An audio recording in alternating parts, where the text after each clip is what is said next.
Hey guys! Part 9 of What If Naruto Awakens Sage Mode at a Young Age. Hit like and subscribe if you like this one, and also please check the author in the description. Let's start.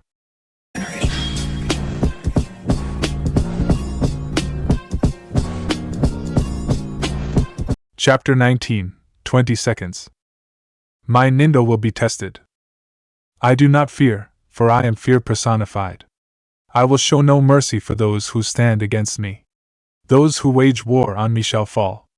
Those who face me shall see the monster. I am the harbinger of God. I am the end for those who cling to darkness. I am heaven's sword, her shield. I have claimed much, and today I will triumph. Feathers began to litter the stadium, an obvious genjutsu. So Orochimaru's plan was to put everyone to sleep, then. Naruto smirked as he put his hand in a half-rammed seal. Kai. His chakra flooded the arena, releasing the genjutsu before it even truly started. The moment the first feather fell, a purple barrier sprang to life around the Kage box. Naruto's hands clenched into fists. Mei was in there, with Orochimaru. He was not happy. Before he could do anything, Temari and Kankuro took off with Gaara. He couldn't follow. He had other things to do. Sasuke, he called out to his shadow. The Uchiha was at his side, ready for his orders. Before he started, Kakashi, Anko, Guy, Asuma and Kurenai Shine body flickered to his side. Gaara is your opponent. Nothing has changed. Sasuke smirked before vanishing. Anko, you should go with him. Anko nodded, taking a moment to look the blonde in the eyes before vanishing. Kakashi, you and Guy take the enemy shinobi in the village. Kakashi and Guy nodded. Kakashi, you're in charge of the initial assault. He looked to Asuma and Kurenai. I need the Genin and Chunin out of the way. Have them all defend the monument. Asuma narrowed his eyes in confusion. Genin and Chunin are supposed to evacuate the villagers, though. Naruto smirked. I've got that covered. The chakra of the Kyuubi sprang to life around the Uzumaki, covering him in a translucent boiling red. He clapped his hands together, and the cries of confusion and fear were heard throughout the village. All around them, the civilians lit up in the very same red cloak as the Jinchuriki. It's time the son surpassed the father. The cloaks of the civilians suddenly began to connect, leading to the source in a thick line of Bijuu chakra. They were now connected to the very person they despised. That's when the blonde whispered something that should have been impossible. Hiraishin no Jutsu, Flying Thunder God technique. Kurenai and Asuma went wide-eyed before Naruto and every civilian within Konoha simply disappeared in crimson light. Umino Iruka had been prompted to lead his students to the evac center within the Hokage monument an hour before the exams began. That's why he was there when suddenly, without warning, the entire village was transported to his location. The room they were in was very large and very empty 1 second, and the next it was full. He didn't know why the civilians had powerful red chakra around them, but a random loud-mouthed woman gave him a good picture. The demon, he did something to us. That statement sent the whole lot of them into an uproar.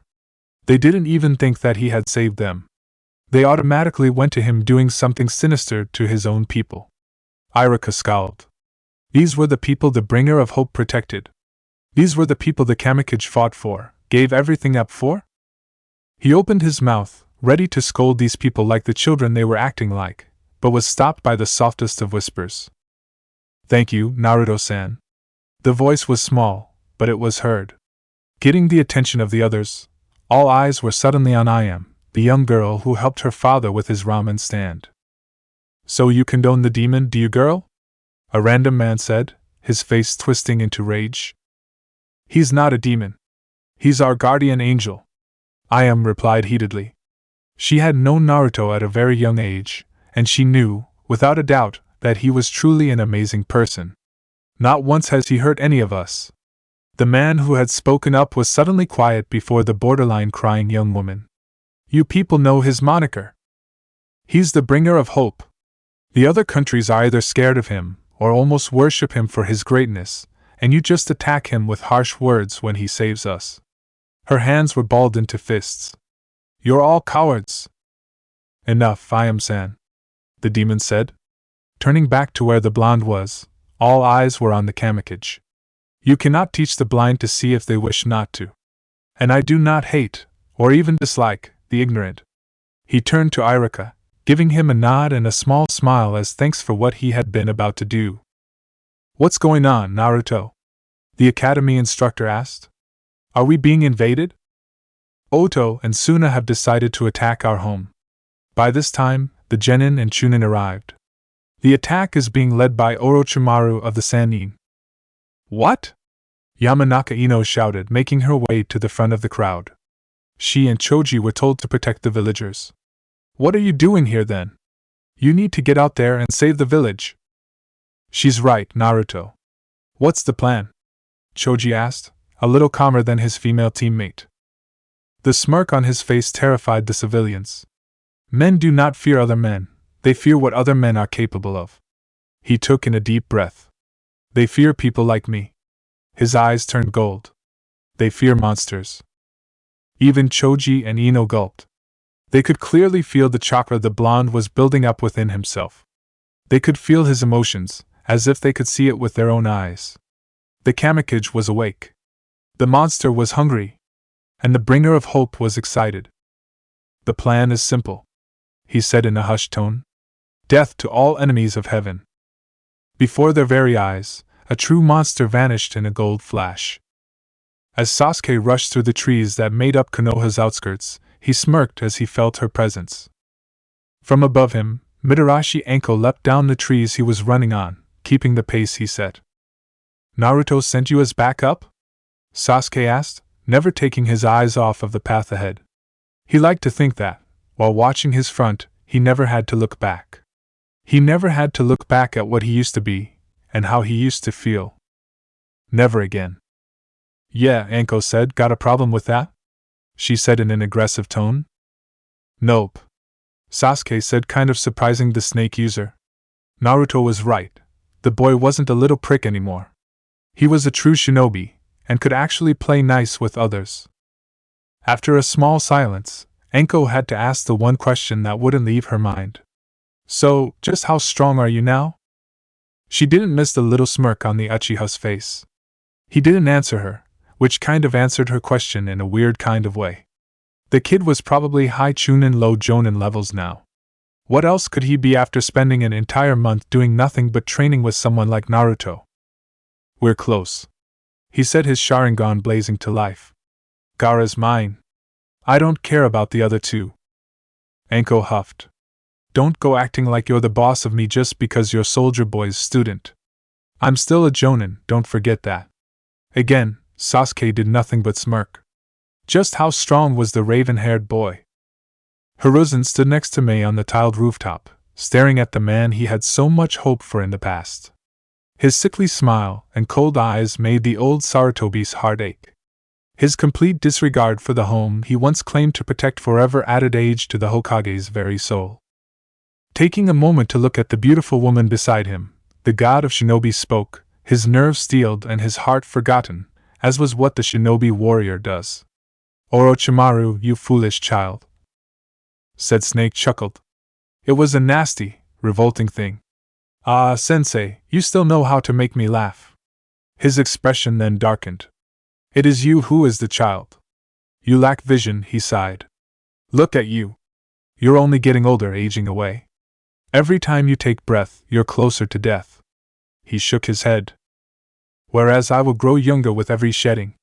He peeled at the flesh around his face, revealing another, cleaner version of himself. It's time for you to die, old man. Hiruzen smirked as he felt his presence. Ah, on the contrary, Orochimaru, it is you who shall finally die. With those words announced a golden flash, and from that golden flash, God had his angel at his side. Hokage-sama, he greeted his commander, glad that nothing had begun yet. He knew that Mei could handle herself, she was a Kage-ranked kunoichi after all, but he still didn't like her being so close to the snake. He was a clever bastard and an underhanded, sneaky one at that. Naruto, let us show my former student the power of Konoha, Hiruzen ordered. Taking a step forward, Mei stared at the backs of two of the most powerful shinobi in the world. She knew to stay out of this. This was a battle amongst previous student, teacher, and current student. When she felt the chakra the two began to flare, she took a step back. They were truly gods. Humans couldn't have such potent chakra, could they? Orochimaru narrowed his eyes. This was too much. The assault began. Ram, horse, snake, dragon, rat, ox, tiger. Ram, horse, snake, dragon, rat, ox, tiger. Katon, Karyu Enden, fire release, fire dragon flame bullet.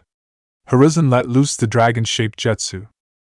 Katon, Karyu Enden, fire release, fire dragon flame bullet. Naruto let loose the dragon-shaped jutsu. The blazing dragons rushed Orochimaru. Naruto and Hiruzen had perfect control over their chakra, and were very familiar with each other, so when the dragons collided into each other, they combined, forming an even larger jutsu. Instead of hitting the snake, it hit a coffin? Mei was confused. What was a coffin doing here? Naruto and Hiruzen widened their eyes. That was... Orochimaru smirked as the three coffins opened, revealing something that thoroughly angered Naruto. The Shodai, Naidame, and Yandame had been brought back with the Edo Tensei. He could see their lifeless eyes, a sign that they weren't all there. He could see how stiff they were. How dare that bastard? I'm going to kill you, Naruto whispered. I'm going to enjoy it too. This time when he spoke, it was the voice of two entities. Naruto was now syncing with Kurama, and the two were going to rip everything to shreds. The Yandame threw his signature three-pronged kunai, intent on using his speed to end the fight quickly, like he always did. But before it barely even left his hands, it was suddenly grabbed by someone's hand. The Yandame's blackened eyes met gilded ones as Naruto high-shined to the marked kunai, swinging his natural energy-infused fist at his father's head. Using natural speed, Minato dodged the fist just barely. Naruto smirked though. He didn't have to make contact to land a punch. Out of nowhere, the blonde Kage was pulverized by the natural energy that enthusiastically obeyed the bringer of hope. 1. His battle sense heightened. He could feel the powerful Suetun technique headed right towards him. He high-shined to the fallen kunai the Yandame left. Looking behind him, he could see the Naidame following up with another jutsu when the first was dodged. He then cursed in anger when he saw the Shodai heading for Mei.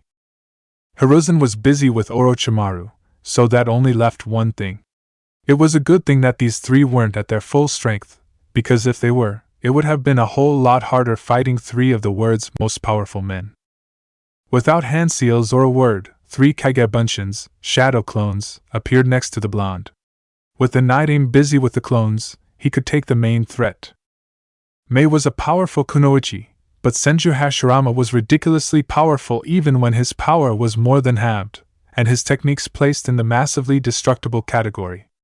In all honesty, Hashirama was one of the only people Naruto didn't look forward to fighting. Even the bringer of hope was wary of Mokutan. Creating a Rasengan in his right hand, he pumped it with natural energy.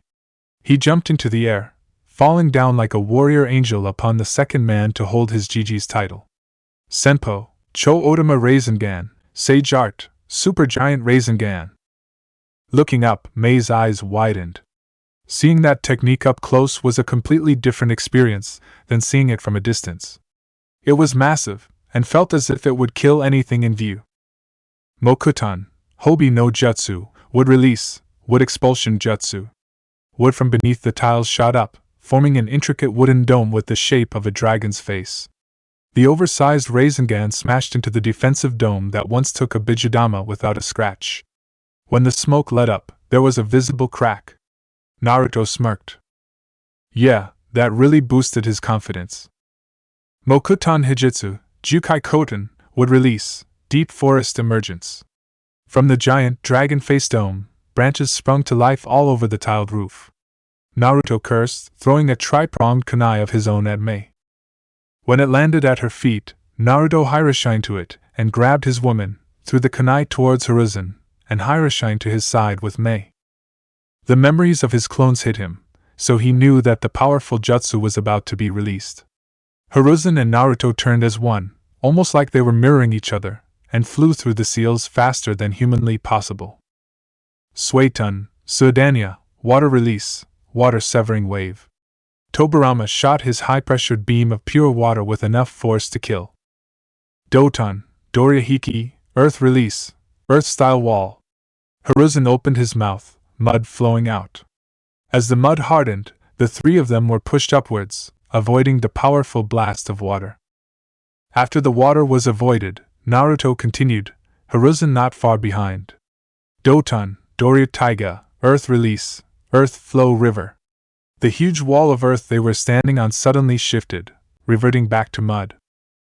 Hiruzen had finished the required hand seals. Doton, Doryuden, earth release, earth dragon bullet. From the muddy earth, a dragon-like head rose, firing balls of mud at the water legend. Katon, Karyuden, fire release, fire dragon bullet.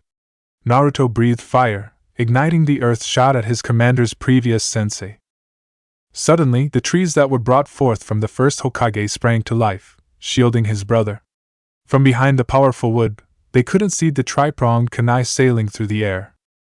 Suddenly, the sun was blocked from view. Hiraishin, and I know Dan, flying thunder god, second step. With a gold flash, Naruto dropped a raisin shuriken on top of the Nidame's head, demolishing the Kage, sending him back to the pure world. Hiruzen smirked. Adding in natural energy to his attacks to kill the dead was as brilliant as it was scary. Brilliant because it took his shadow mere seconds to come up with his plan of attack when he took the Yondaime out, and scary because he was able to kill what was already dead. He was doing the opposite of what he did to hate, and Hiruzen honestly didn't know where Naruto's strength would stop. Naruto, Hiruzen spoke, looking Orochimaru in the eyes the whole time. Show my foolish pupil the strength of a true monster. It was time to show the snake the absolute kamikage. Naruto smirked. This was it. Being awake felt wonderful. Alright then, the blonde began. I guess now's as good a time as any to share another secret with you, Mei-chan. Mei narrowed her eyes in confusion before Naruto's smirk grew. Let's do it, son. The blonde outstretched his arm, ready to use this technique for the first time. When Mei felt the familiar buildup of Yotan chakra, her eyes widened in shock. This was impossible. He brought his arm above his head, the technique growing too big to stay in front of him. Mei couldn't understand how this was possible. And then it made sense. He had fought and killed Yotan no Rashi, Jinchuriki to the Yambi. He had fought and killed the Yondaime Mizuka Jigura, Jinchuriki of the Sanbai. Did he house multiple Bijou? When he called his technique, even Hiruzen and Orochimaru took a moment to appreciate the brilliance in it. It was pure destruction. Senpo, Yotan, Raisin Shuriken, Sage Art, Lava Release, Raisin Shuriken. How could one person, one young person, house multiple Bijou? It should be impossible, even for Naruto. Yet, here he was, using the powerful lava chakra of the Yambi, even though he was the Kyuubi's container. He had always said that he stood with the Bijou. He actually meant it. Naruto let loose his technique. The ANBU outside watched on with stillness that no one should have during an enemy invasion. They were watching the power of their fellow operative. Never before had they been so proud to be ANBU than when they saw the lava technique Nezumi used to totally decimate the Shodai. The technique was so powerful that it ripped a hole in the purple barrier the four Otonin were sustaining, and flew very, very high into the sky. It repaired itself right away, but the fact that it was damaged at all said something about the power behind the technique. When it blew, it erupted into a giant ball of lava, causing every building in Konoha to shake. It said that the Shodai was gone. And he was. The lava raisin shuriken was laced with enough natural energy to kill Kami himself. Hiruzen still hadn't moved, just staring at the path of carnage his shadow's technique left. He then smirked. He expected nothing less from his warrior. I've got it from here, Naruto, the Hokage suddenly said. You take the Mizukage to her people, and then clear Konoha of all these pesky insects. Naruto was hesitant at first, wanting to end the fight right away and be over with it, but he could see the look his commander had in his eye. It was the look every shinobi respected. It was the look of the god of shinobi. Hi, Hokage-sama. Naruto bowed his head. He then took the shocked Mei by the hand, and the two of them disappeared in a golden flash. Orochimaru smiled sinisterly. As I said, sensei, he began, such a fool. Hiruzen narrowed his eyes. It is time we end this, Orochimaru-kun. Hiruzen bit his finger, and went through another set of hand seals. Kuchios, Enku, Enma, summoning technique, Monkey King, Enma. Orochimaru narrowed his eyes as he saw the large, tiger-striped clothed monkey standing next to his sensei. So it finally begins. Enma said, already knowing what his old friend was about to do. Henge, Kongonia, transformation, adamantine staff. In a puff of smoke, Hiruzen held the weapon that made the Hokage such a scary opponent, even to Orochimaru. So you're finally serious, then? Orochimaru opened his mouth, a long blade sliding out from his throat. You died today, sensei, he said after he finally held the Kusanagi within his right hand. The Sandaime rushed the snake. Sasuke didn't even stop when he saw Shino battling it out with Kankuro. He knew that the bug user was good, and wouldn't have too much trouble fighting the puppet weirdo. He had bigger fish to fry, and that fish was a tanuki. He was prepared. He had trained. This was it. It was time to wake up. Coming to a stop on a branch, standing in front of him and Anko was his prey. Gaara, Sasuke smirked. Let's have some fun. Gaara snarled, his half-sand body seeming to fall apart on itself, only to repair not seconds later. I will prove my existence, Gaara shouted. Sasuke chuckled. He had no idea what it meant to be awake. He thought that killing was the way. He thought that bathing in the blood of thousands would prove the existence of one. He was wrong. And Sasuke was determined to show him this. Sasuke vanished. What was that? Mei stuttered out, still shocked at what she had seen. Naruto paused for a moment. They were in front of other Kiri shinobi right now, and as much as he loved Mei, he didn't trust the secrets of Konoha to just anyone. I'll tell you when we don't have so much company, Mei-chan. He then smiled. Watch over your people. A snake being impaled by the katana of a toad was very easy to spot. I've got to go meet a pervert about snake killing lessons. Mei just nodded silently, still unaware of what just happened. That technique. It was more powerful than anything she could do with her own lava techniques.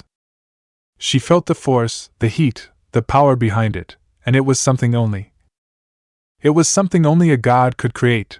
Was Naruto. I love you. He whispered so that only she could hear, vanishing in another gold flash. That's when Mei snapped out of her stupor. Love. He loved her, and she loved him. It didn't matter what he was, or what he wasn't. Uzumaki Naruto was hers and Anko's, and that's all that mattered. I love you too, Naruto-kun, she whispered back, a small smile on her face. Taking in a deep breath, she hardened her features. She was the Godame Mizukage, and her people expected her to act like the powerful kunoichi they knew she could be. Gaara whipped his sand-covered arm, shuriken made completely of sand following the motion, flying at the Uchiha. He didn't care about the woman standing back, watching the whole match with interested eyes. Sasuke was his target, his way of proving his existence. Easily dodging the attack, Sasuke stopped on a tree branch. You know, my Shursho had the same problem as you. Another volley of sand-made shuriken was thrown at him, and again, he easily dodged them. You Jinchuriki are given a hard life. You know nothing about my life. Gaara roared, the sand covering his right arm extending, crushing everything in its path. Trees were snapped, leaves were split, and the wind picked up. My Shursho couldn't wake up from that nightmare, that feeling of suffocating. Anko's eyes narrowed. What was Sasuke doing? He was just talking about his teacher while dodging. What was the point of it all? Gaara screamed, the Uchiha's words obviously touching him. Die! He shouted, his extended sand arms swinging across the clearing, everyone present, Anko, Sasuke, and Temari, having to get out of the way or be crushed. That's when everything seemed to happen at once. A voice he was now very familiar with cried out in pain. The sand shot up high into the sky, forming into the bijou within the Sunanin. Anko's eyes widened, both at the apparent bijou towering over them, and at the sight to their right. Temari went as cold as ice, her heart practically stopping and her stomach in knots, as she stared at what she feared most. Sasuke froze. Dust filled the air. Everything seemed so silent to him. It was like time froze, not him. He turned his head to the right, taking in what he knew already was there. Haruno Sakura was within Anko's arms, the woman's wide, panicked eyes telling him all he needed to know. Why? Her emerald eyes were fixed on him, but didn't truly see him. Why was this? The blood slipping out of the side of her mouth fell to the ground, dripping in a never-ending loop. Why was this happening? The blood covering Anko was not her own. Why was this happening again? Gaara spoke, half of his form buried within the giant Tanuki's head. You see? Nothing ever lasts forever. He chuckled darkly. She was important to you, right? She was all he had left. Gaara continued. By taking her away from you, I proved my existence. I will last forever through this. The one who took her away from the one called Uchiha. She was his last chance. Anko yelled. We have to get her to a medic. Sasuke did not hear her. Suddenly, the world did stop. Suddenly, the brights got brighter, the darks darker. The entire world became clear, and Sasuke now knew what to do. His mind. It broke. Anko felt a sudden chill, fear touching her in a way she had never felt before. She felt darkness the likes of which even Orochimaru was incapable of. She felt anger the like of which even her own hate towards said snake could never reach. She gulped. This felt like the opposite of Naruto. Where he was powerful, bright, and warm, this feeling was powerful, dark, and cold. Sasuke brought Gaara and his oversized Tanuki form within his sight. Anko caught a glimpse of the boy's eyes. They were now very different from the regular Sharingan. Sasuke whispered, Mangekyo Sharingan. He then proceeded to laugh, hysterically. These eyes, they meant nothing. These cursed eyes were exactly that, a curse. What good were these eyes if he had to lose the very person he wanted to protect to attain them? Gaara. Sasuke stopped laughing. Even Anko could feel the dark chakra building up behind the Uchiha's left eye. Words that weren't his own found their way onto his tongue. Sasuke whispered his technique, letting the winds carry his voice off in the distance. Amaterasu. Sitting atop Gamahiro alongside his godfather, Naruto was suddenly hit with the darkest chakra he had ever felt. When the sounds of a roaring bija hit the ears of the shinobi, everyone turned to the direction of the sound. The village was just about clear of enemies, and Naruto just sat down next to his sensei, spreading his senses over the village. Sasuke and Gaara were outside of the village, but he was able to feel Sasuke very clear right now. Such sinister darkness, so it finally happened then. Jiraiya saw his godson smirk, and then disappear, obviously curious of what happened. He knew he'd be alright by himself, so he continued his game of slice and dice with Orochimaru's summons. After exchanging powerful blows, the two S-ranked shinobi came to a standstill, observing the fatigue of their opponent. Hiruzen was classified as an SS-ranked shinobi in his prime, but his age forced him into the S-rank category again. He was still a powerful opponent, but it was obvious that Orochimaru was faring better than his sensei. The snake Sennin smiled. It was time to add insult to injury. The tiled roof between them distorted, a fourth coffin rising. Hiruzen's eyes widened. Why did he believe there would only be 3 coffins? He gripped his powerful staff, readying himself for whoever was being resurrected to fight him. When the coffin opened with a sickening screech, Hiruzen almost dropped his weapon. Bibiwako-chan? He whispered, his heart in a mixture of emotions. Black. That's all Sasuke was able to see, to feel. The black in his heart, the pain of losing his family climbing out of his soul that he tried so hard to bury, greeting the pain of losing his only hope. The black in his eyes, atop the bloody red, the same color coming from that hope he wanted to protect. The black of his soul, tainted with the curse of hatred. The black of the burning, screaming bijou behind him, crumbling from the world's most lethal fire technique, named after the sun goddess herself. The black of his hair, shrouding his cursed eyes from the world. Black.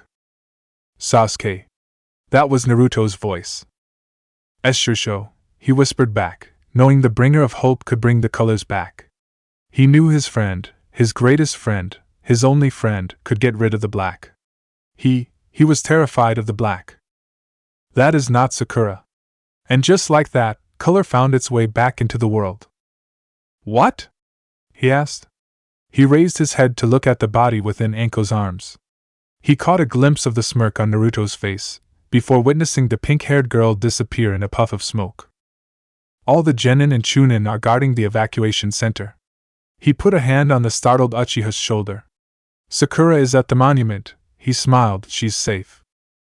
Again, intense anger welled up within the raven-haired boy. He lashed out at the blonde with a sloppy, predictable strike. Why? He shouted, why would you do that to me? He trusted Naruto. He put his trust into someone again, after swearing to never do that very thing. Continuous sloppy strikes were thrown at the Kamikage, and each one was dodged with little effort. To give you the power to protect the very person you thought was lost, Naruto finally shouted, delivering a punch to the Uchiha's gut. The air in Sasuke's lungs left him, saliva forced out with the impact. The raven-haired boy looked the blonde in the eyes, seeing the steel in them. I told you, Sasuke, that I was going to help you acquire the power, the eyes, to protect what was precious to you. Naruto's eyes flickered to Anko. You're never stronger than when you're fighting for those you love. He helped his student to his feet, and Sasuke, he brought his attention to the now falling sands that once made up a bijou. You just proved that you have something, someone, precious to fight for, not only to me, but to yourself. He smiled. I helped you gain the eyes that you should only have gained with the loss of that precious person. He knew Sasuke understood, he had to, and she's still alive, Sasuke. Sakura is still breathing, and now, with those eyes, you can make sure she stays that way, forever. Sasuke allowed the tears that he tried to hold back to finally fall, not caring that someone other than Naruto was near. Sakura was alive, so there was still hope. He had the Mangekyo Sharingan now, so he could make sure that hope stayed safe. A small smile found itself on the Uchiha's face, but right before he could thank his Shusho, grunts of pain were heard. The three shinobi turned, looking at the exhausted form before them. Ah well, Sasuke thought, Naruto doesn't need words to know the truth. A short while after, Naruto, Sasuke and Anko found their way back into the village, and immediately, Naruto's heart seemed to stop. Gigi? He whispered, both Anko and Sasuke hearing the fear in his voice. He placed his hands on both Sasuke and Anko, and the three of them vanished in a gold flash. When they appeared next to Jiraiya, Rohan, and the ANBU who had watched the battle against Orochimaru from the beginning to end, surrounding a still body, everyone froze. No one knew if they wanted to be this close to the boy right now. Anko saw Mei and the other two kunoichi that were with her the night they all sinked land next to them, sad looks on their faces. Jiraiya had the look he used as the legendary sage of Mount Myaboku. He was Jiraiya of the Sannin right now, not Naruto's godfather, friend, and fatherly figure. Naruto. That didn't matter though, because he wasn't just Naruto right now, he was the bringer of hope, the Kamikage. What happened? He cut Jiraiya off, not wanting to be spoken to like a child, even though he was only 12. He deserved the respect of every shinobi, even someone like Jiraiya. Jiraiya looked to the ANBU who had witnessed it all. The obvious captain spoke. When you left, Hokage-sama engaged Orochimaru in a fierce battle of Kenjutsu. Shortly after, though, he clenched his fist, a rare sign of emotion, even if that emotion was anger.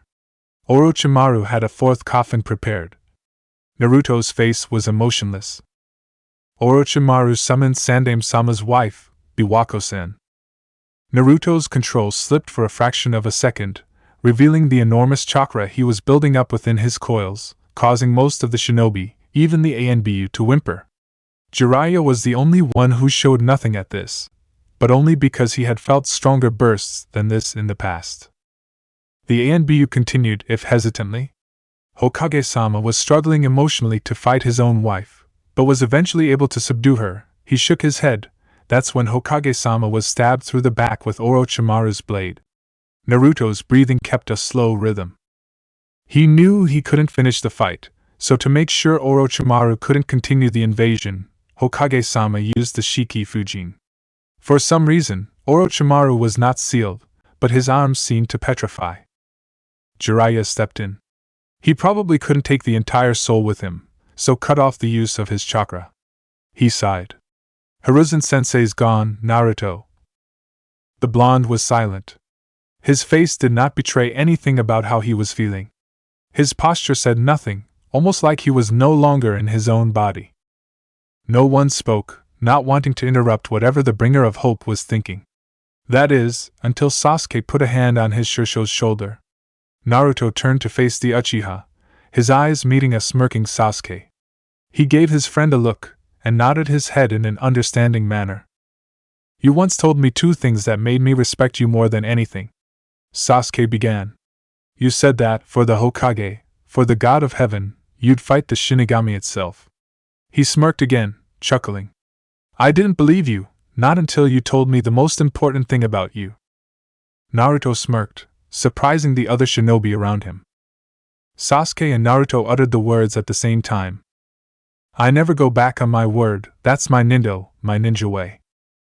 I never go back on my word, that's my ninja way. Sasuke gave the biggest smile he'd given since he was a child, mirrored by Naruto. Jiraiya called out, hoping he was wrong about what his godson had in mind. He couldn't finish the sentence though. The Kamikage had already sped through the hand seals. Snake, boar, ram, rabbit, dog, rat, bird, horse, snake. Naruto clapped his hands, pumping both yin and yang natural energy into the jutsu. Usually, only the person the technique is being used on and the user can see the death god, but with the powerful natural energy flowing through it, everyone could very clearly see the terrifying form of the Shinigami. Shiki Fujin. Naruto whispered. The blood of everyone present froze, even Jiraiya's. This was an actual god, staring at his godson with expectant eye. Those cold, dark eyes that every man, no matter how powerful, fears. The air became cold, the entire village silent. Naruto, he was about to make history. Sasuke smirked. The gods finally meet, one mortal, the other spiritual. Anko and Mei looked at the Uchiha with crazy eyes. How could he be so calm in a situation like this? The god of death was literally among them. And then it hit them. Sasuke was able to smirk because Naruto was smirking. Sasuke knew that, while Naruto was around, nothing could hurt them. You can have him, the Uzumaki said calmly. The Shinigami just looked back at its newest summoner. I said. Naruto flared his monstrous chakra, the sheer size of it shaking the entire village. You can't have my Gigi. Naruto rushed the Shinigami, slamming his open palm into the god's gut. Give him back. As he pulled back, a thin, blue silhouette followed, attached to a gold, transparent beam of energy. The bringer of hope was doing the impossible, and his feat made the Shinigami's eyes widen. The god immediately wrapped his own hand around the blue form, pulling back. You can't have him. The voice of both Naruto and Kurama screamed, pulling back with greater force. Suddenly, Naruto's chakra spiked. The shinobi present went to their knees, unable to stand the powerful presence around them. Again, it spiked, even more so than the first. It became hard to breathe, and Naruto wasn't done yet. His chakra tripled with the next spike, this time the distinct feel of Bijou chakra joining it. He wasn't done yet. The people in the Hokage monument, shinobi and civilians alike, dropped to their knees, the brightest, warmest, and largest presence bringing them down, like it was demanding the mere mortals to obey. And they did, they obeyed, kneeling. It was frightening, reassuring, and beautiful all at the same time. The weaker civilians weren't sure how they hadn't lost consciousness yet. It was like the presence, the chakra, wouldn't let them pass out.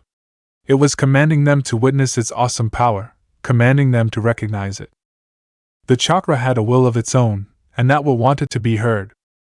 They listened, truly listened. They obeyed. The short, aged man fell from his hovering position above the ground, meeting the grassy earth. His entire body screamed at him, begging to turn around, to go home. He didn't know what the hell this was. It was like something not human was screaming, screaming to be heard, screaming to protect, to save. Was this chakra? Was mere chakra bringing him to his knees? He looked over his shoulder, his eyes widening when he saw it. His entire army was in the same position as him. They were brought to their knees. They obeyed. Orochimaru looked on in fear, something even he hadn't truly felt in years, as he and his accomplices were brought to their knees, unable to breathe, to move, to think. All they could do was shake in fear and obey. They obeyed the screaming chakra, because that's all that they could do. The presence commanded obedience, and that's exactly what it got. They obeyed. Not many people, if any, can claim to have heard the voice of the Death God. Even fewer, however, could claim to have heard the Death God shout in exertion. Whatever it was they were fighting over must have been important, because the chakra Naruto was unleashing was tearing the village apart. Entire buildings were lifted into the sky, along with trees and rocks, all gravitating towards the sky because of the power one blonde boy was using. He was not going to lose him. I promised him that I'd even fight you for him, the voice of the sinking Naruto and Kurama said. And I never go back on my word. Naruto's chakra once again increased, tearing the ground they stood on to pieces. Because that's my. With the next increase in chakra, the Shinigami did something that terrified those present. It looked at Naruto with fearful eyes. Nindo! He shouted, ripping the blue form from the Shinigami's clutches. It obeyed. Naruto immediately rushed towards the body of the Sandaime, letting the blue form sink into the man's skin. He let his chakra calm, taking in deep breaths. That had been the hardest thing he'd ever done.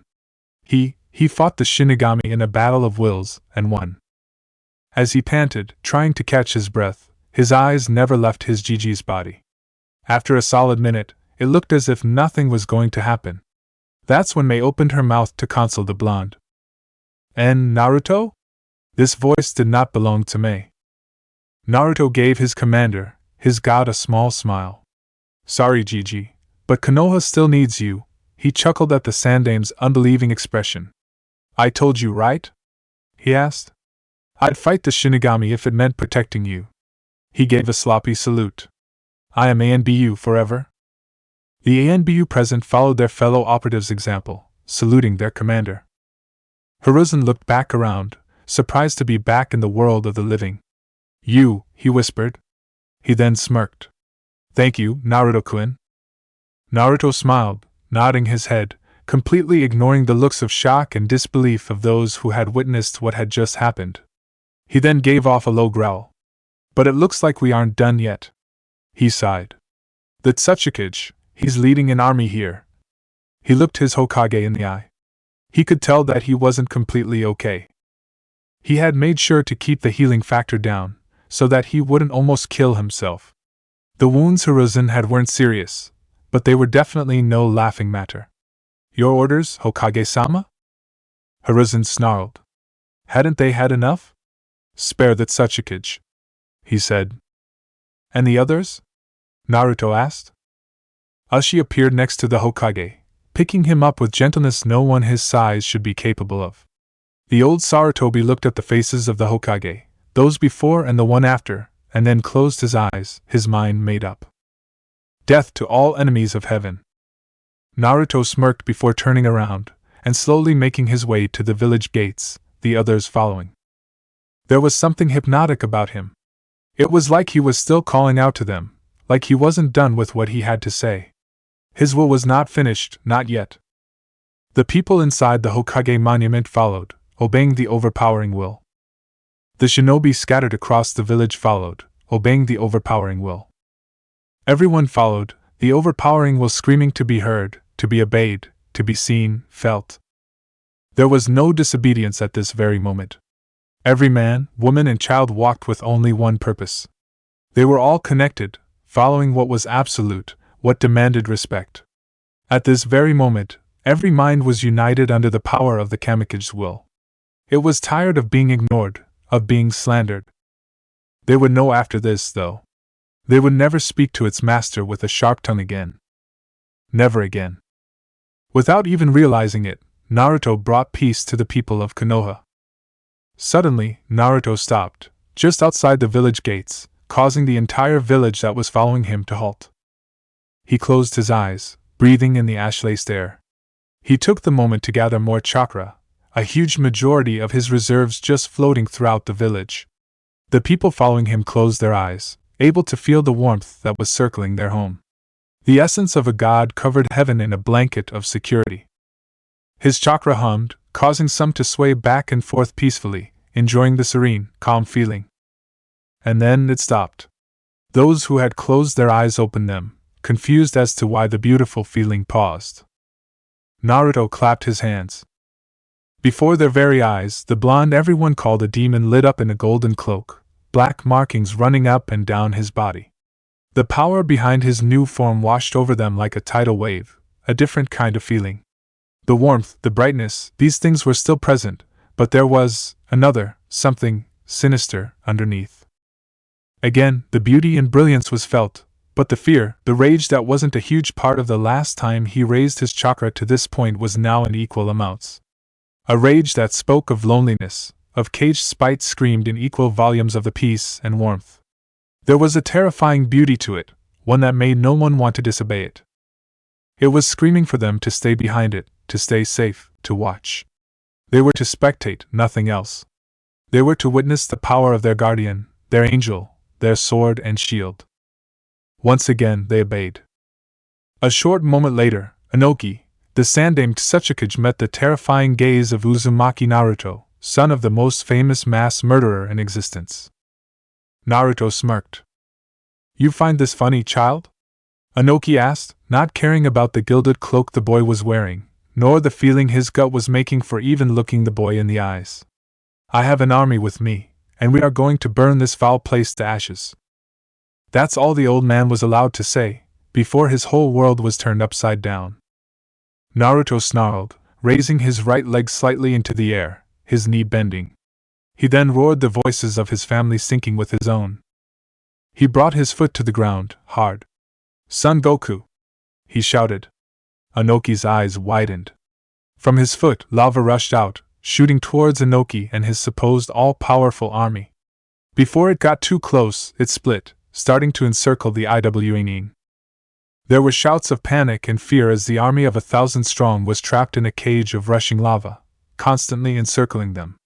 As it rushed around them, almost roaring at those who tried to escape, it raised higher and higher into the sky, constantly moving, like it was alive. Naruto then raised his right arm into the air. "Isabu!" he shouted. The clouds vanished, the water being used for the second part of the technique. Out of the sky, the moisture in the air came together, matching its lava counterpart. After a moment, the Iwa shinobi were trapped in a cage of lava and water, of earth and sky. Something then almost oozed off of the boy responsible for this, his words not boding well for the old Kage. "Tengaku Kurido, Heaven's Creed," he said, a being made of nothing but gold standing next to its creator, its wings spread wide. The being rushed into the lava, coming out unscathed on the other side of the cage. It grabbed Inoki by the throat and disappeared in a gold flash. Before he even knew what was going on, he was being held down next the boy he came to kill. His left hand then went into the sky, joining his right, his face a mask of the utmost determination. He then let loose his currently most powerful technique, the very words scaring the Iwa army. "Senpo, Tenmei and I know Dan, Sage Art, Heaven's Decree, second step." Both the lava and water stopped rotating, stopping faster than what should be possible. If one had a bird's eye view, they'd know that the lava and water was not a cage. They were sights. A beam of gold, blue and red shot of the heavens. The screams of the shinobi from Iwa were never heard. The entire world seemed to light up in gold. The entire world seemed to go silent. The entire world seemed to have no mercy for the enemies of heaven. The entire world seemed to obey the bringer of hope. 20 seconds. The whole thing only lasted 20 seconds. For 20 seconds, the entire world felt Uzumaki Naruto. And for 20 seconds, the world feared or loved nothing more than Uzumaki Naruto. For 20 seconds, the entire world obeyed the bringer of hope. When the light lit up, when the world was freed from the absolute power of the Kamikage, there was nothing left of the army from IWA.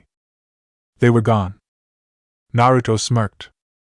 How was that for a comeback? The monster was back. Chapter 23-4-5. I know what it means to be the Hokage, but right now, at this point in time, I cannot commit to that position. A storm is coming, and if I want to save my people and my home, I need to be able to move on a moment's notice. I can't be tied down to the village. It's not my time yet. Another monster is going to have to take my place. But who? As the gold light shined upon the earth, destroying everything within its majestic presence, what was seen differed from person to person. Minato Gai, considered one of Konoha's greatest jonin, watched the youthful destroyer of armies with the most serious expression anyone had ever seen him wear, ever. Minato Gai had watched with the utmost respect and gratitude as a warrior, an angel of God, maybe even a god himself, did what many couldn't. Not only was the thought of destroying armies with a single attack absurd, but the fact that anyone could take that burden upon themselves, with a smile nonetheless, was something only a few could accomplish. The fact that 1,000 lives were taken by your own hands broke most. That respect he was feeling was because he remembered. He remembered the one thing Uzumaki Naruto said that he hadn't believed with all his heart. But now he did, he believed, he was a believer. Minato Gai saw a promise being kept. Akimichi Choji, a genin most believed couldn't make it in the shinobi world, watched as the bright, golden light shined its might upon those who wished to burn heaven. He watched as someone who believed in him gave the world, a reason to believe in the bringer of hope. The young Akimichi never liked the thought of death, but right now, at this very moment, death had never looked so beautiful. Never before had he ever seen such lovely murder in his life. The very thought was frightening. Murder, slaughter, death, these were things that should never be beautiful or majestic, but he couldn't take his eyes away, hypnotized, memorized from the feet before him, before everyone. Akimichi Choji saw an angel, all that was missing were wings. Never before had all of the ANBU Black Ops been present in one place, but never before had there been an absolute reason to. In a blink, the entire ANBU force lined up side by side, next to the operative they considered a god, a commander, a brother. As one, the ANBU stood straighter, heads held higher, hands placed across their hearts, showing the world who they obeyed, who they followed, who they would stand by even if asked to walk through the depths of hell. The ANBU saw a Hokage. Haruno Sakura, proud member of Team 7, stood still, her heart racing and her eyes wide. She had thought that Sakura trees were beautiful, but with the light that outshined the sun, she knew that this was the akin to the unseen beauty of the world. It was a kind of beauty that was never supposed to be seen, those who witnessed it would never want it to go. It was like the world's unseen beauty because it was necessary. Like oxygen, it wasn't visible, but so very necessary.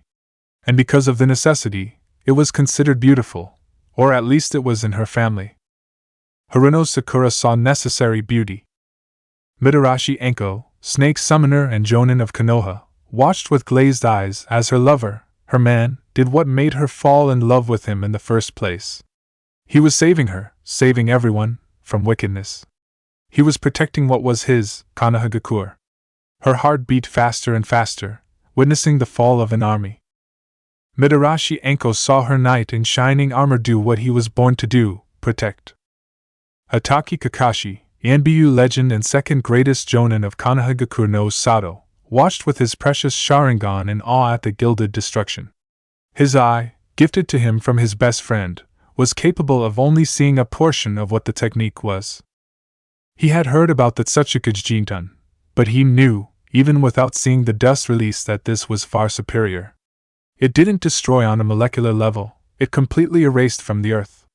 It was pure, unmatched carnage. He saw the back of his sensei's son's back, watching as he joined his father in the nightmares of Konoha's enemies. Hatake Kakashi saw his sensei within the bringer of hope. Terumi Mei, Godame Mizukage of Kirigakure no Sato, watched as her lover, her man, destroyed the destroyers.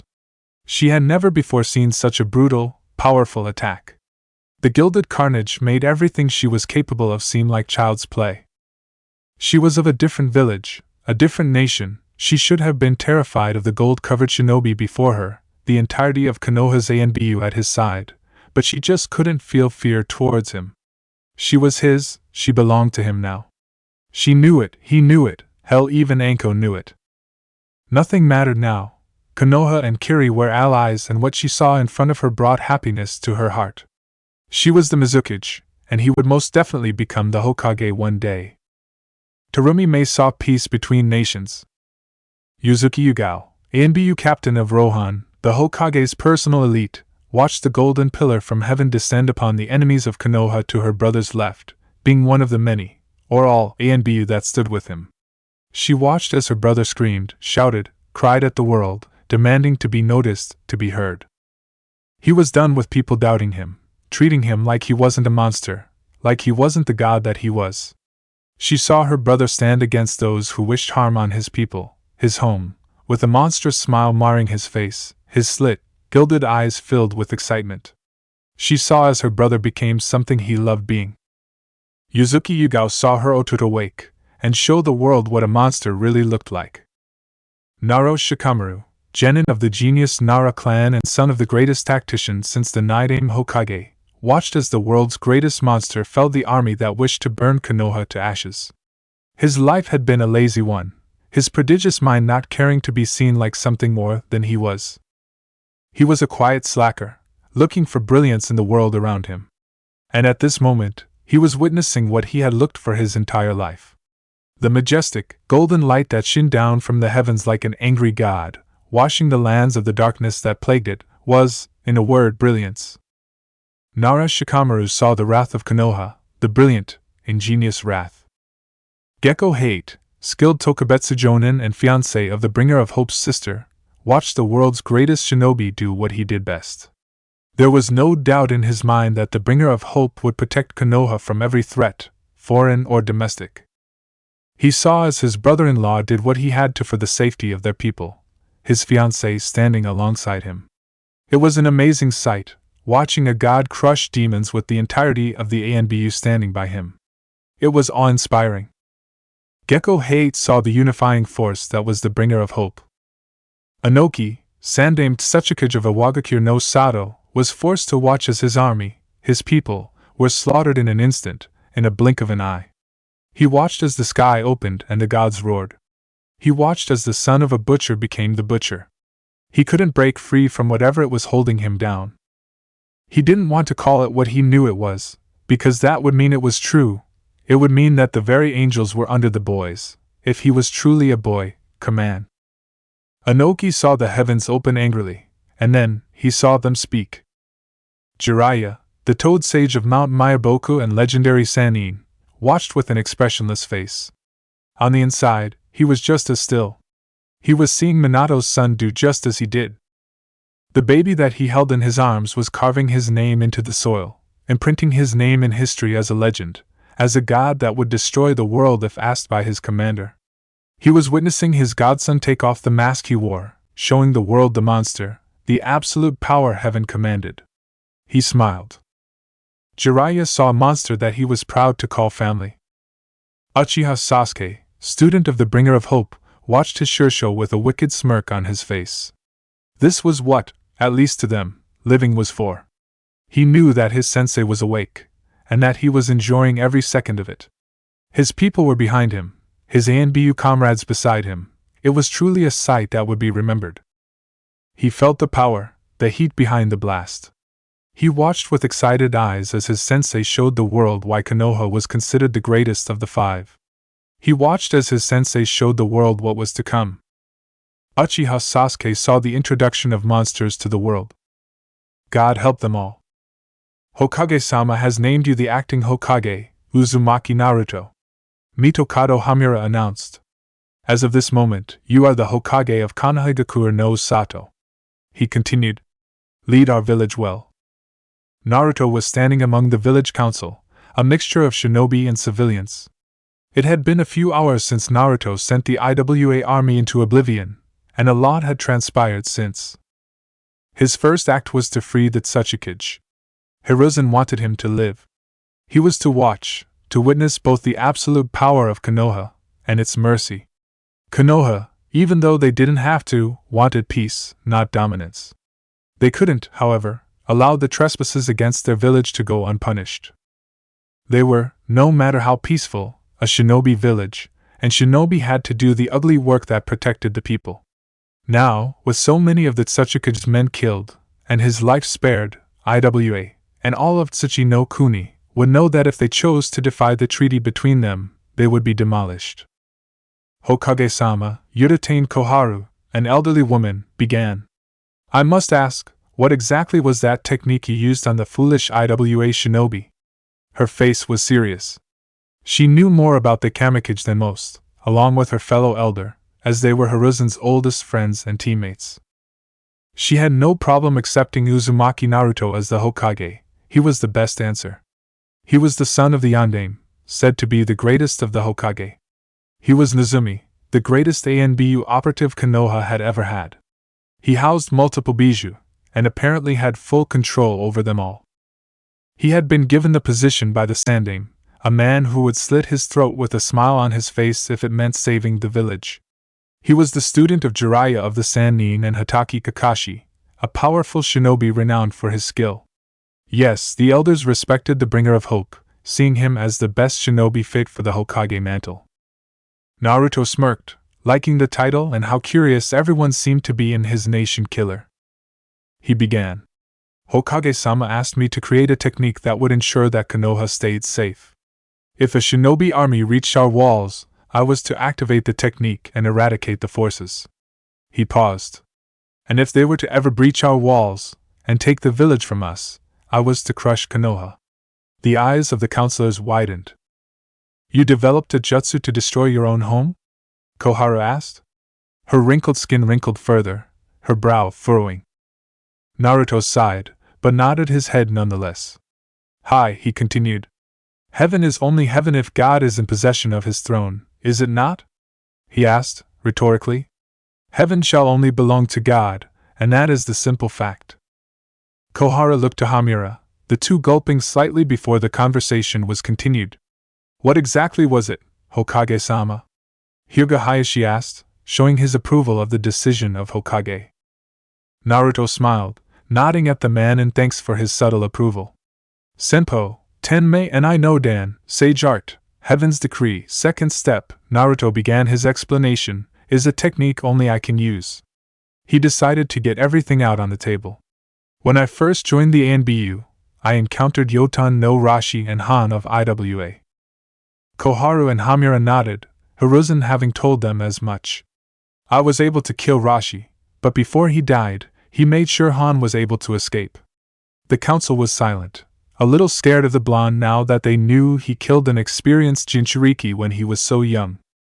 When a Jinchuriki dies, the Bijou's chakra slowly dissipates, taking many years to pull itself back together.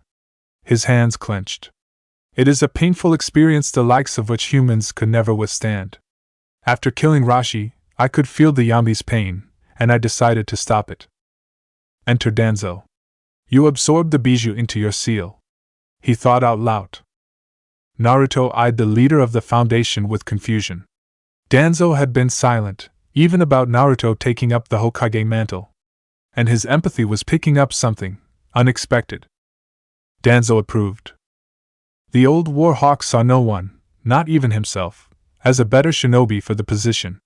Uzumaki Naruto, the Kamikage, was a shinobi, the likes of which even Danzo knew was his better. Naruto was, even within the foundation, the ideal shinobi, the perfect ninja.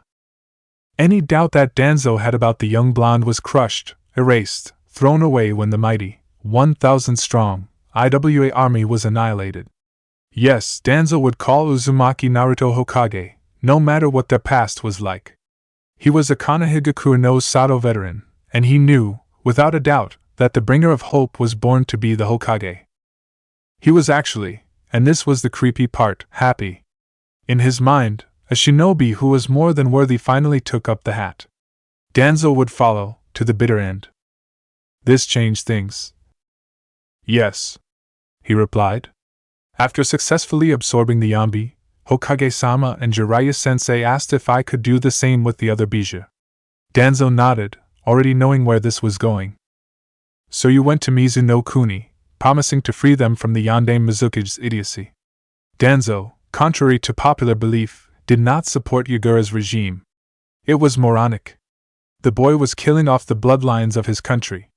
Danzo may be a downright devil, but he was no idiot. Konoha and Danzo saw the benefits of bloodlines. They were more valuable than gold in his twisted mind, and what Yagura was doing, out of fear, was pure stupidity.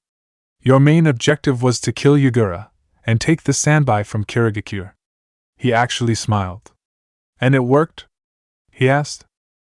Naruto nodded. Hi, he started. The Sanbai is within the seal as well. He was the acting Hokage right now. He couldn't let his personal dislike for the root leader influence him. He was not Uzumaki Naruto right now, he was the Hokage of Konoha.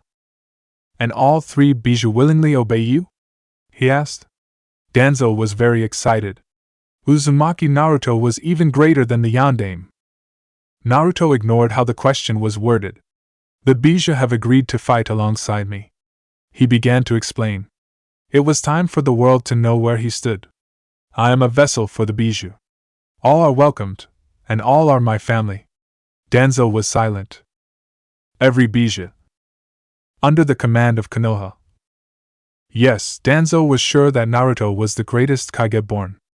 Hopefully Hiruzen would never wake up. Getting back to the actual question, Naruto started. After absorbing the Sanbai, I incorporated the chakra of the Sanbai Yambi, the Kyubi, in my own natural energy. He smirked. I sent our chakra into the atmosphere, and kept it there, so that if something, like what just transpired, happened, I could act accordingly. He then explained further. The Bijou chakra acts as sights, directing my sage dust to a specific point. After the target is within the sights, I unleash the built-up energy. The council was silent, processing the information. Then, a courageous shinobi by the name of Yamanaka Inoichi spoke up, asking the question everyone wanted to know. Hokage-sama, he too approved of the Uzumaki as the Hokage. The rumors that you fought the Shinigami. He paused before continuing. Are they true? He couldn't look into the blue eyes of the acting Hokage. Naruto sighed. He was so naive. Yes, I fought the death god for Sandaime-sama's soul. He began. But I didn't truly defeat it. But Hiruzen still lives. Kohara added, not understanding the Hokage's answer. Yes, I was able to extract Sandaime-sama's soul, but it wasn't because I was stronger than it. He explained further. The Shinigami is a being of time, a being that has roamed the universe since the beginning of life. He shook his head. There's no way, at my current strength, that I could truly defeat such a powerful entity. So then how is Hiruzen still alive? Danzo asked. Hiruzen was definitely not in working condition, but he was most definitely alive. I surprised it. Naruto answered honestly. The Shinigami has never known resistance. No matter how hard one tries, death is inevitable. For someone to defy that, to stand against him without fear, it shocked him. He chuckled. Hell, it scared him. The Shinigami had feared the bringer of hope. Naruto continued. But if we were to fight again, if I were to face him again, he would win the battle, no doubt. He had come to this conclusion after letting the Tsuchikage go. The Shinigami had more power than he did, more experience when it came to the spiritual side of things. But it was only a matter of time. Inoichi sighed in relief. It was a little scary that Naruto could actually frighten the Shinigami, but if he had truly defeated it, that would have terrified the shinobi, every shinobi. But I freed more than just Hiruzen-jiji. The sinister smile on Naruto's face would make the devil himself take a step back. You promised.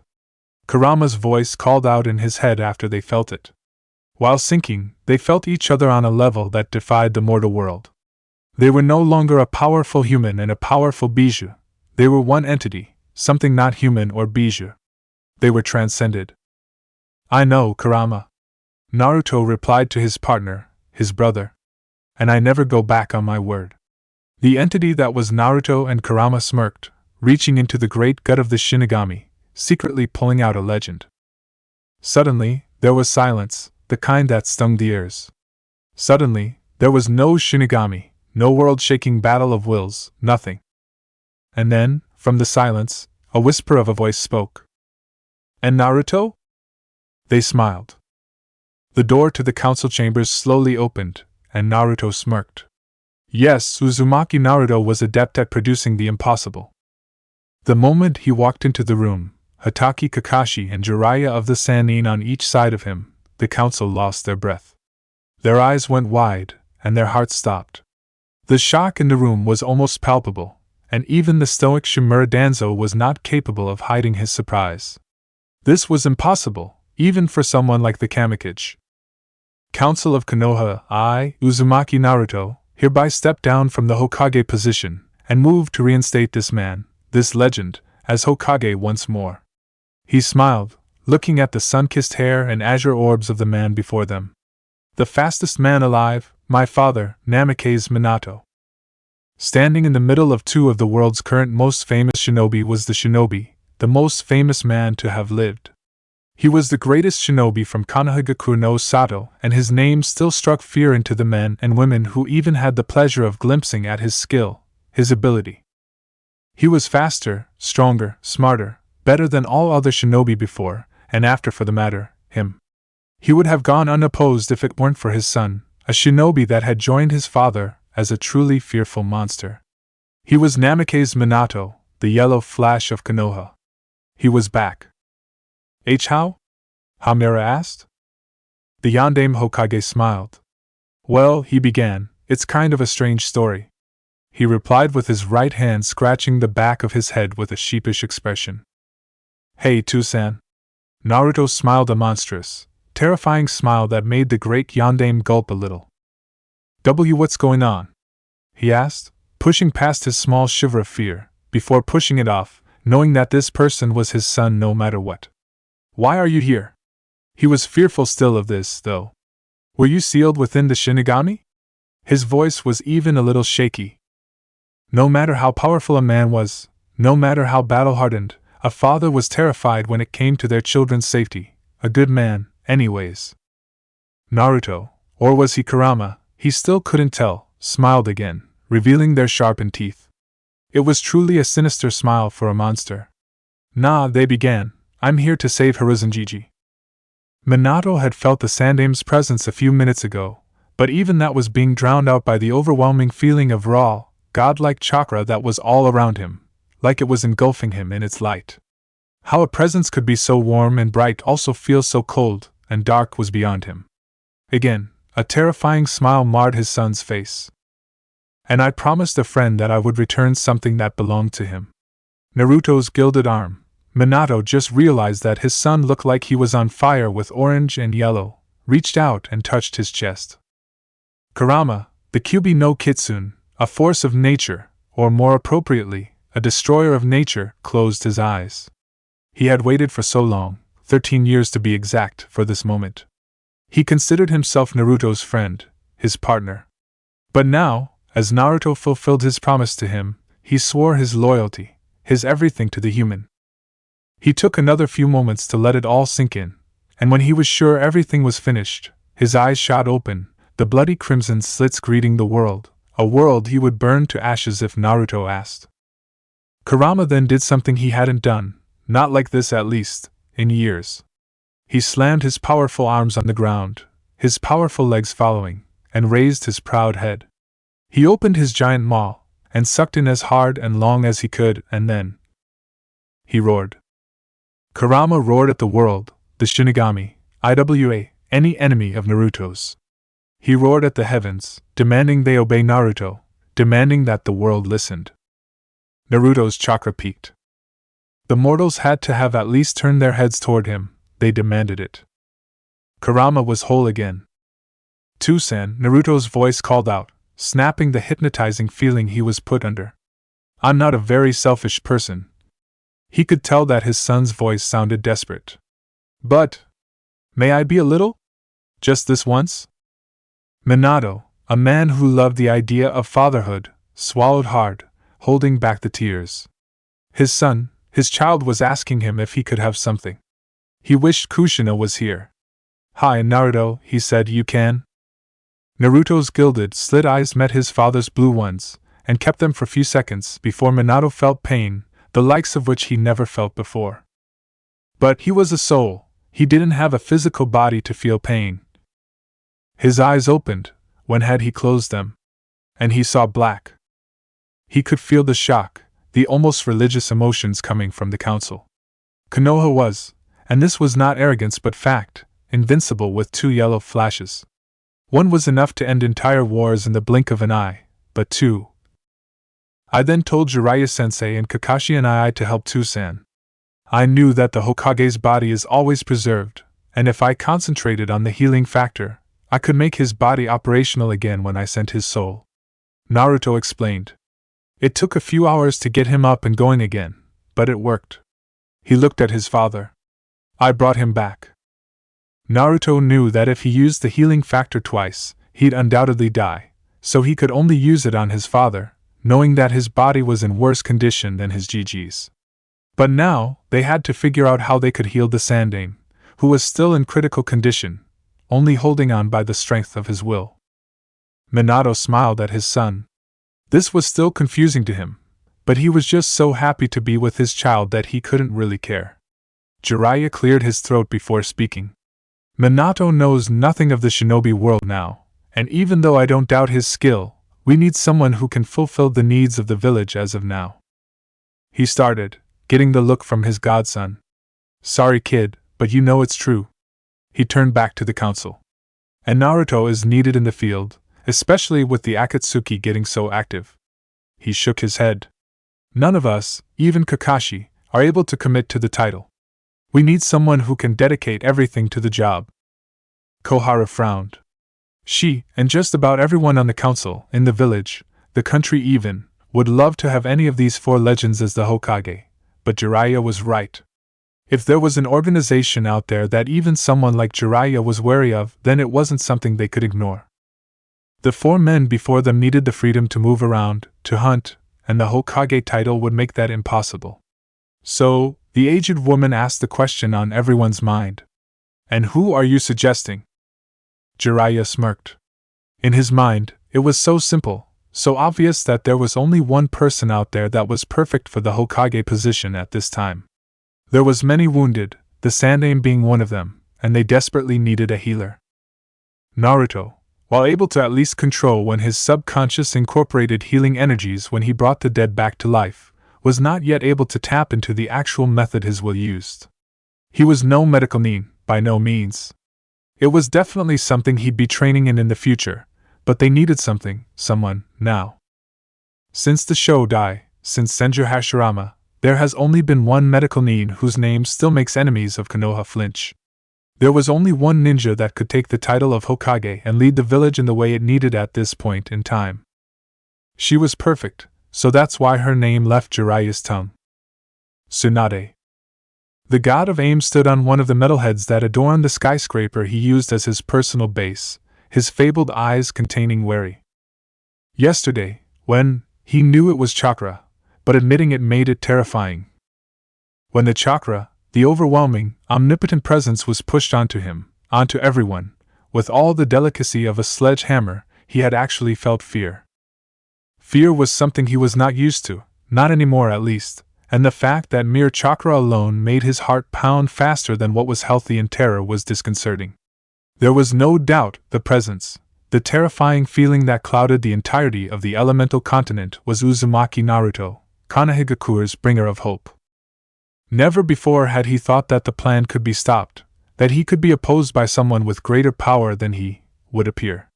But Uzumaki Naruto was absolutely his biggest threat. There was no doubt that a battle between them would raise an entire country to the ground.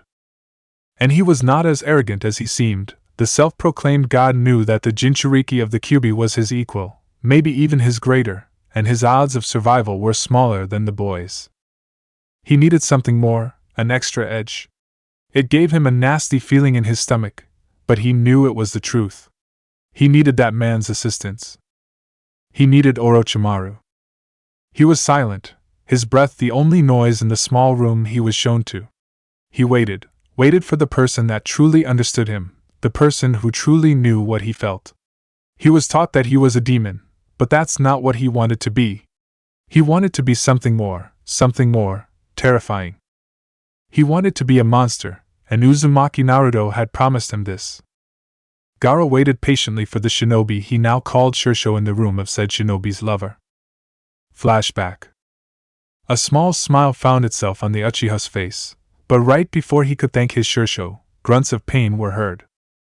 The three shinobi turned, looking at the exhausted form before them. His sand armor was gone, now only helpless grains scattered across the forest. His eyes already had deep, black bags around them, but with the way he looked at the sky, wishing he could just fly away, made him look thoroughly exhausted. Naruto slowly walked to the downed Jinchuriki, their eyes meeting. Gaara's eyes widened. He knew what he was looking in the eye at this moment. He was looking at his death. Why did the blonde smile at him? Gaara, Naruto began. As a fellow Jinchuriki, I can say with the utmost certainty that I know how you feel. He chuckled. And even if I wasn't a Jinchuriki, I have the gift of empathy, so I could still feel it. Gaara swallowed. I can feel the pain of being hated. Gaara was silent, so Naruto continued. You feel like you don't even exist, like if you don't try everything in your power to just be, you disappear. He shook his head. I too felt that way, like if I went to sleep, someone else would take my place. He gave a small sigh. It's a nightmare, one that you just can't wake up from. Anko looked to the ground in shame. She may never have done anything to him as a child, but she was still a part of the village that had. Sasuke stayed silent, letting his Shursho say what he'd already heard. You feel that if you kill, if you bathe in your prey's blood, that it somehow proves your existence. Gaara looked away, already knowing what the blonde would say. He'd heard this before. People who didn't understand him, didn't understand his pain, would talk down to him, telling him his way was wrong. Naruto smirked. And you're right. It does. Not only did Gaara's eyes widen, but so did Anko's. Wah! Gaara rasped out. The only thing I see wrong with your method is that you have no one pointing you in the right direction. Naruto looked in the general direction of his village. I've killed more people than I can remember, but what I do remember is that I liked it. He admitted. And for that, I'm a monster. He smiled. But my senseis are good men. They keep me on the right path. They don't let me hurt the innocent, and let me have my fun with the actual sinister people out there. He smiled, looking back at Gaara. I'm awake now, Gaara. I escaped that nightmare, and it feels so good. It feels better than anything you've ever experienced before. To truly open your eyes, to truly see the world through the eyes of a monster, he hardened his features. Gaara, I can do one of two things for you. Gaara stayed silent, still shocked that someone understood, that someone didn't look at him like a demon. I can end it all here. I can end your life, end the nightmare. He then smiled. Or I can teach you how to really be a monster. Sasuke smirked. Gaara was silent for a few moments, thinking it all over. He could just give up. He could let everything go. He could be done with this world, this ugly, hateful world that wished he would just give up and die. Or he could carry on and be something more. He could accept and learn how to see the world, the beautiful, hope-filled world through new eyes. He could accept and truly embrace the monster he knew he was. What about my siblings? Will you let them live? He asked, somewhat surprising Naruto. He didn't think Gaara cared for them. Whatever you chose, Gaara, I give you my word, as a fellow sacrifice, that I will spare your siblings, so long as they go quietly. Naruto had no intention of hurting someone he was tied to by the bond of pain anymore. Again, he was silent, really thinking his options over. And then, the black, jagged glass that touched the sky that littered the forest like a death trap from the Uchiha's attack on his Bijuu's form was truly a breathtaking sight. Gaara smirked. He was ready to be a monster. End flashback. Orochimaru was in pain, horrible, excruciating pain. His old, asinine sensei was at the top of his shit list. He hoped that the sandaime burned in that nasty gut for eternity. How dare he take his use of jutsu away? That was a fate almost worse than death. He barely had the strength to get out of that god-forsaken country, and now, with the pain he was going through, he was thoroughly pissed. And what the hell was that feeling? He had never fallen to his knees and obeyed like that before. He was forced to obey the chakra that was brought down on the world, and he had never been so scared in his life before. The very thought of obeying, of being afraid, made him mad enough to bite his own tongue off. "Kabuto!" he screamed, calling for his loyal assistant. Silence. "Kabuto!" he shouted again, and again he was met with silence. Orochimaru, a voice he wished he would never hear again, called his name from within his very room. "We need to talk." The snake's yellow, vertically slit eyes met the shark-like eyes of Mizu no Kuni's greatest swordsman. If he was here, then that meant that Leader-sama sent us. The second voice made him even more wary. His eyes turned, and the Sharingan greeted him. Orochimaru gulped. Sasuke let his sensei go to the council chambers, already knowing everything ahead of time. Naruto was like that, he told Sasuke everything, no matter what it was. They were brothers, teacher and student, family, monsters. He wasn't required for the council, so he was free to do what he wanted until Naruto called for him again. That was perfectly fine with him, because there was something he had to do. He couldn't deny it anymore. He couldn't look at it as something trivial any longer. The black he saw, the hate he felt when he thought he lost her was too much to ignore. He was just going to be honest with himself now. It was about time he accepted the feelings he knew he had. It was time he accepted his desires. He was strong enough to protect them now. He could love again. He admitted it now. He loved Haruno Sakura. His eyes and loyalty may belong to Naruto, but his heart was Sakura's now, as long as she would have it. He wasn't like Naruto. He couldn't feel love so clearly. He couldn't share his heart. There was only room for one, just barely, and that one was without a doubt his pink-haired, annoying teammate. He laughed to himself as he walked to where the majority of the genin were assembling to speak amongst themselves. Sakura would always be Sakura, but that actually was the way he wanted it, wanted her. He wanted to make her his. He wanted to be hers. They were shinobi, they weren't guaranteed to live for very long, and he wanted to be with her in every possible way before they took their last breaths. If possible, he'd like to take his last breath with her, to pass into the afterlife with her, holding her. He just wanted to hold her. The black was terrifying. It was so cold, so dark that he couldn't breathe. The colors just vanished. It was the most absurd, messed up thing in the world, but when the colors were gone, he just wanted to see pink. Pink, the color of her hair, it was now his favorite color. He shook his head. He was an Uchiha, the Kamikaze's apprentice, and now his favorite color was pink. It didn't matter though, he would say this proudly, with the elegance and power of a true Uchiha, because no matter what, he would protect, love, and treat Sakura the way she deserved to be treated, like his princess, his hope, his salvation. Sasuke came into the small clearing he was told to meet everyone in, and when he saw the pink he was so in love with, he smiled. Sakura, who was sitting next to Ino and Hinata, smiled when she saw the raven-haired boy enter the clearing. He was walking straight at her, a smile on his face, and she opened her mouth to greet him. She was cut off when the boys whose name she was going to speak pressed his lips into hers, gaining the wide-eyed stares from his fellow ninja. Sakura's eyes were wide for all but 3 seconds before they closed in bliss, and she melted into her crush. Ino opened her mouth to shout indignantly, and Sasuke did not want interruptions. The two genin vanished in a swirl of leaves. After disappearing, Sasuke and Sakura reappeared in the Uchiha's empty, plain apartment. His walls were white, bare, and just generally bland. This, however, was not noticed since the two genin cared for nothing but each other at the moment. The young Haruno's petite hands roamed the Uchiha's front side, his chest and abdomen feeling pleasingly toned for someone his age. His nimble hands roamed the girl's back, occasionally brushing her rear. The little moans she sent into his mouth drove him crazy. They were on the bed, his shirt already off and his hands reaching to rid her of the in-the-way clothing, only to be stopped by a red-faced Sakura.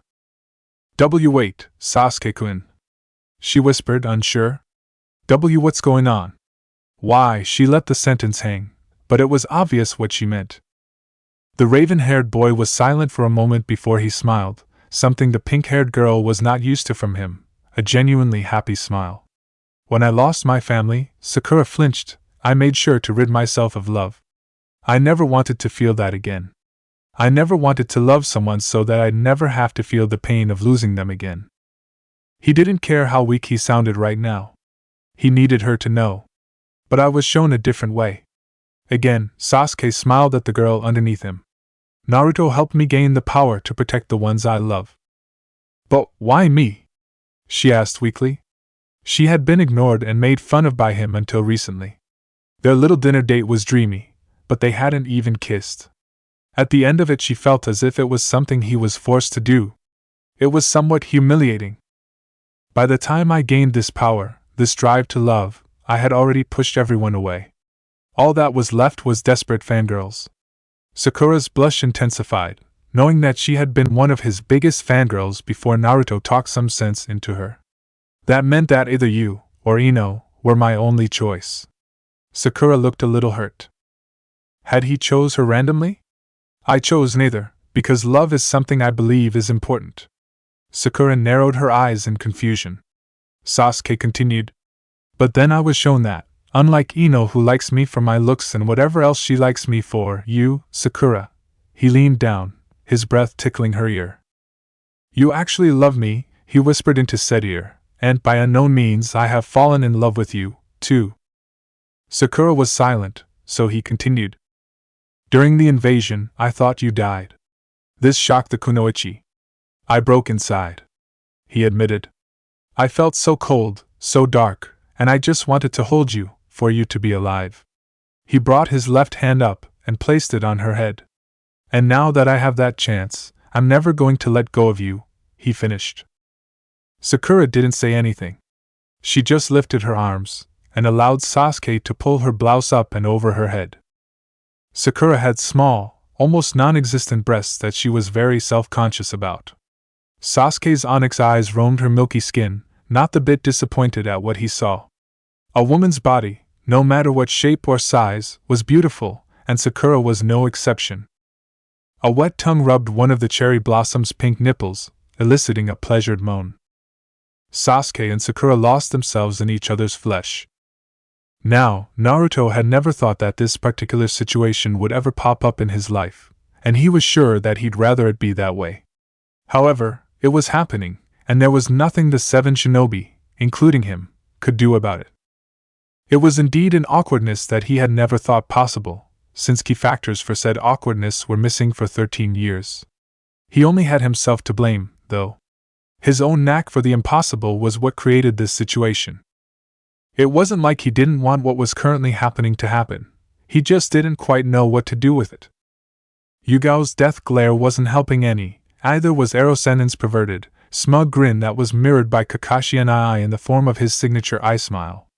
Hayate-san wasn't any help either, his fear of his fiancée's retribution causing him to hold his tongue. Kurama, his first and greatest friend, was roaring in hysterical laughter at his predicament, and that was perhaps the least annoying thing.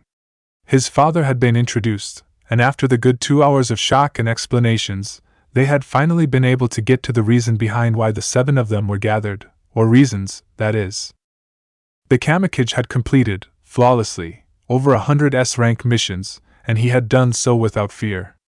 He was responsible for the deaths of hundreds of thousands, a battle-hardened warrior by the time he was old enough to officially join the Shinobi Academy.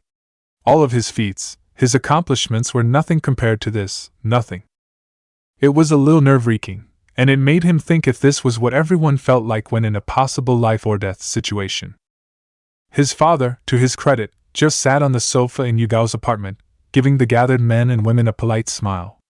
On the inside, however, he was trying his best to hide the shock and extreme blush that threatened to make its way onto his face. Naruto finally stood from his sitting position next to his father, deciding to just get it over with and see what came of it. There was truly no other way. Dad, Naruto began, waving his arm towards the two women who were sitting on another sofa. I'd like to introduce you to Mitarashi Anko and Terumi Mei. He gave his father a sheepish smile, obviously a little uncomfortable with what he was about to say next. They're my lovers. Minato blushed harder than a schoolgirl. That's it for part 9. Thank you for watching and see you in the next video.